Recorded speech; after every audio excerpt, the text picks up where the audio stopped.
Hello बच्चों, let's see this question. So the question says, arrange the following as directed. Nitrogen, phosphorus, arsenic, antimony and bismuth we have given.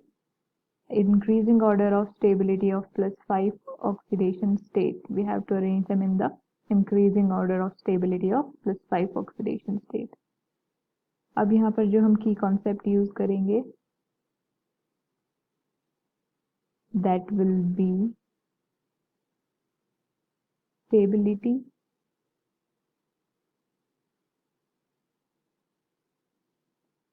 of elements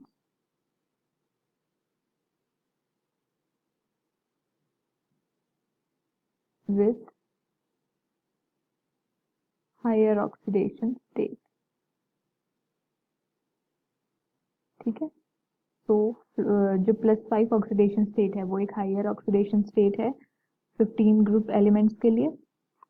ठीक है, अब देखो जो हमें ये elements given है nitrogen, phosphorus, arsenic, antimony and bismuth.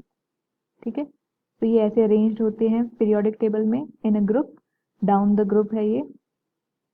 अब आपको ये पता है होना चाहिए कि down the group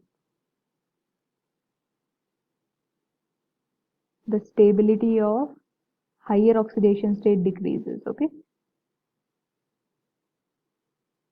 stability of higher oxidation state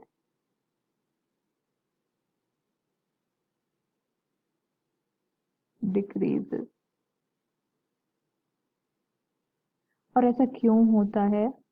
ये होता है due to inert pair effect.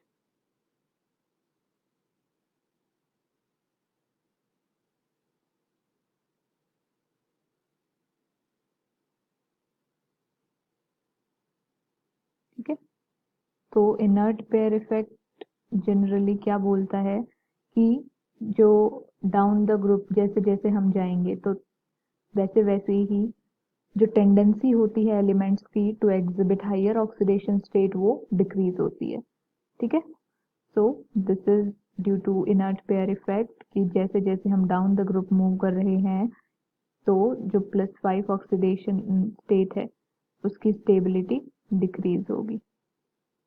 +5 oxidation state में जो इंक्रीजिंग ऑर्डर होगा इन एलिमेंट्स का वो कैसे होगा? Bismuth will be the least stable with +5 oxidation state. फिर आएगा antimony, then arsenic, then phosphorus and then nitrogen. Means nitrogen will be the most stable with +5 oxidation state. Okay, so this is our answer. हमें यही बताना था कि जो ये जो एलिमेंट्स हैं ये increasing order of stability of +5 oxidation state में कैसे अरेंज होंगे. So this will be the order for that. Okay, I hope ये क्वेश्चन आपको समझ आया होगा. Thank you, all the best.